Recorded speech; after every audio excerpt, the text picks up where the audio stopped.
The News Line. Hello and welcome back to People's TV. On Tuesday the 10th, Sri Lankan MP Mujibur Rahman stood in Parliament and unleashed a rant that was nothing short of reckless. He shamelessly attacked the delegation of Sri Lankan journalists who visited Israel on a study tour, twisting it into some grand conspiracy, calling it unethical and even a threat to national security. Such words are not only absurd but downright insulting. This wasn't a serious critique, it was a cheap stunt, a desperate attempt to score political points by vilifying journalists who simply chose to learn and broaden their perspective. I was there. I was part of that delegation. We went with integrity, we went to study, and nothing about it was underhanded. Mujibur's baseless claims are malicious, dishonest, and unbecoming of a member of parliament.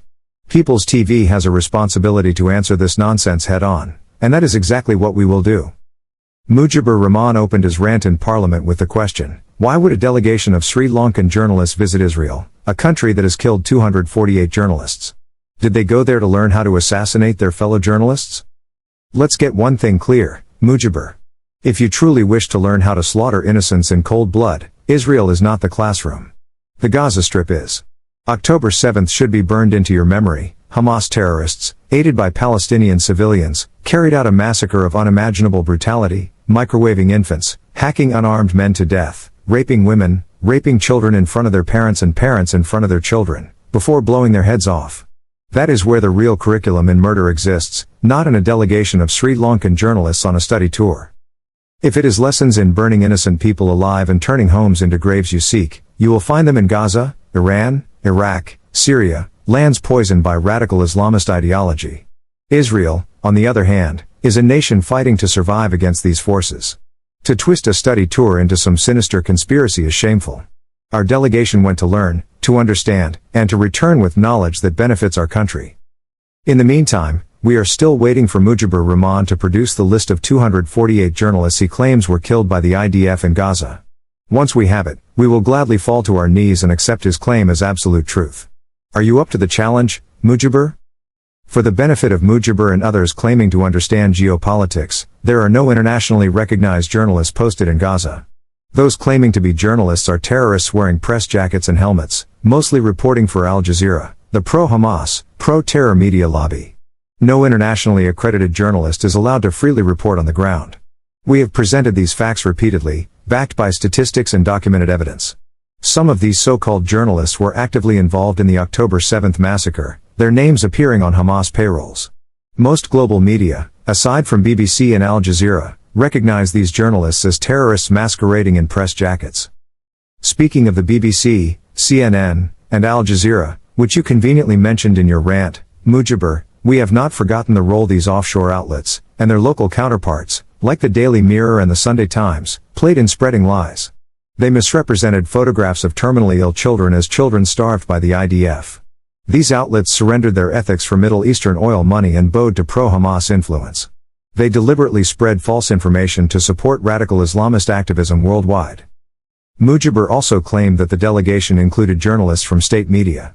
Journalism is a liberal art, it cannot be restricted by absurd rules or dictated by extremists like you. Even state-funded journalists are not puppets. They have the right to take leave, to travel, and to observe the world independently. Not just to Israel, we would go anywhere, even Ukraine or Gaza, to expose Hamas terrorists and their oppression of civilians.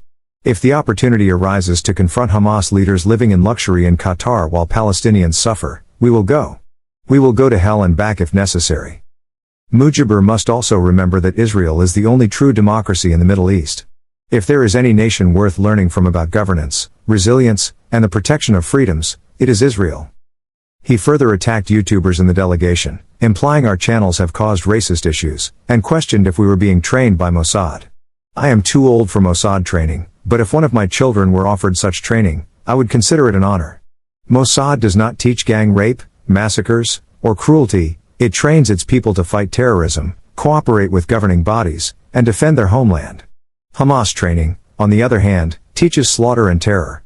Don't even dream of providing Hamas-style training in Sri Lanka as your kind has in Kattankudy and the East Coast. Speaking further, Mujibur's comments on civil society activist Karantha Amarasinghe revealed whose agenda he is really working for. Karantha accused law enforcement of raiding homes of those standing in solidarity with Palestine. In reality, Officials warned media personnel tied to pro-Palestinian activism not to cause social disturbances. Mujibur's outrage at this contrasts sharply with his demand to investigate journalists who visited Israel, a clear double standard. You demanded law enforcement probe the 16 journalists in the delegation. This is not Kattankudy or another region under radical Islamist control. This is Sri Lanka, and you are a religious extremist representing a minority. Sri Lanka is a democracy, the people will not dance to your tune. We have not engaged in anti-state activities, and we are ready to answer any questions the government may have. That opportunity will amplify the truth we share on YouTube for the world to hear.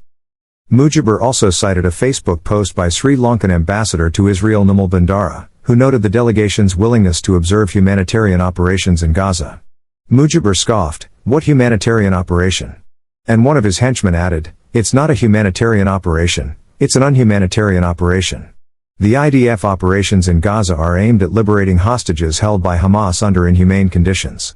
This war will only end when every hostage is free. Your ideology, Mujibur, has encouraged some Muslims in Sri Lanka to side with Hamas, while none of those who cry for Gaza civilians have spoken about the hostages. These hostages were healthy when kidnapped, now many are reduced to skin and bones. Hamas started the war, and Israel will end it as soon as the hostages are liberated. Hamas even recorded the hostages to intimidate their families.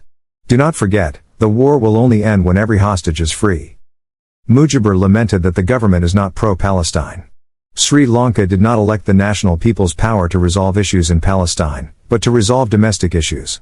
The people elected President Anura Kumara Dissanayake and the NPP to bring reasonable change. While we may disagree with certain policies of the People's Liberation Front, we trusted them to govern responsibly, hence the rebranding to National People's Power. We did not elect the current government to satisfy the demands of radical Islamist politicians like Mujibur Rahman. If any members of the government are watching, let this serve as a reminder. We did not vote for this administration to support a globally recognized terrorist organization, Hamas. In the meantime, the UN Annual General Meeting is approaching. Discussions are underway, with a human rights officer urging nations to stop Israel from waging war against Hamas. The UN wants the public to believe the world opposes Israel, which is false. Hamas terrorists have been on the UN payroll, and the organization has often aligned with terrorists. Some politicians oppose Israel to secure votes from Muslim immigrants, but many nations, including Saudi Arabia, respect Israel for decisively acting against Hezbollah, Houthis, and Iran. Saudi Arabia has even expressed its intention to sign the Abraham Accords once Hamas is defeated. Mujibur demanded that the government choose a side, Israel or Palestine. Sri Lanka has always been non-aligned and cannot take one side against another. What does Palestine offer Sri Lanka? Israel, on the other hand, contributes progress, stability, and innovation. Sri Lanka cannot side with terrorist states. Near the end of his speech, Mujibur focused on Kattankudy Island, claiming the president should focus on Arugam Bay and Weligama instead. Have you been to Kattankudy, Mujibur? The president should visit it while touring Arugam Bay and Weligama. Kattankudy is essentially a mini Arab Gulf. Arabic dominates the area, local languages are erased, the trees mirror those of the Arab Gulf, and the architecture resembles Middle Eastern designs. It feels like stepping into a different country. In contrast, Arugam Bay's signs and menus are in Hebrew because most tourists are Israeli. We also urge the president to probe madrasa schools in this country. Institutions like these have enabled extremists like Saharan Hashim to recruit suicide bombers and shed innocent blood. In conclusion, we call on our fellow Sri Lankans to remain alert and vigilant. This is not a call to racism, but a call to responsibility, to protect the peaceful majority. Do not wait for politicians to act while threats grow. We bear no grudge against everyday, moderate Muslim Sri Lankans, but we will confront radical Islamism if it escalates to that point.